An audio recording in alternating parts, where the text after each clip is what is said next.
আজ সন্ধ্যায় শীতের পোশাক পরে দুজনে মিলে একটু বেরিয়েছি, কারণ একটু কাজ ছিল। ওই যে দেখো আমি সাদা কালারের প্লাস্টিকটা হাতে নিয়ে হাঁটছি, ওটার মধ্যে কি আছে জানো? ওটার মধ্যে আছে কিছু শীতের পোশাক, দেবের একটা জ্যাকেট, আমার একটা জামা। এই জ্যাকেট আর জামাগুলো আমরা গেছিলাম সারাতে, কারণ চেন কেটে গেছিলো। আর তারপরে চলে গেছিলাম আমরা ওখান থেকে মোমোর দোকানে। তো মোমোর দোকানটা দূর থেকেই যেন দেখে আমাদের টানছে। তো প্রথমে তো গিয়েই দেখে নিলাম ওখানে কিন্তু গরম গরম ডিমের চপ রাখা ছিল। তো দুখানা ডিমের চপ অর্ডার করলাম, আর এদিকে মোমো হচ্ছিল। ভাবলাম ডিমের চপটা খেতে খেতে হয়তো মোমোটা আমাদেরকে দিয়ে দেবে, কিন্তু এই ভাবনাটা আমার একদমই ভুল ছিল। সবার আগে দেখি দিয়ে দিল আমাদেরকে মোমো। ও মা!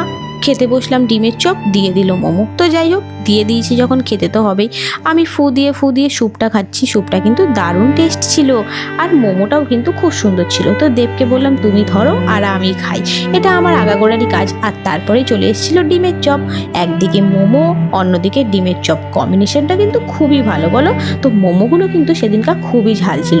ঝাল বলে কি আর খাবো না, সেটা কখনো হয়? তাই টুকটুক করে মোমো আর ডিমের চপ খেয়ে নিলাম। এদিকে বরমশাই আমার পেমেন্ট করতে চলে গেল। তো এদিকে ও পেমেন্ট করছে, আর অন্যদিকে আমার মুখের অবস্থা দেখো। মোমোটা কিন্তু প্রচণ্ড পরিমাণে ঝাল ছিল।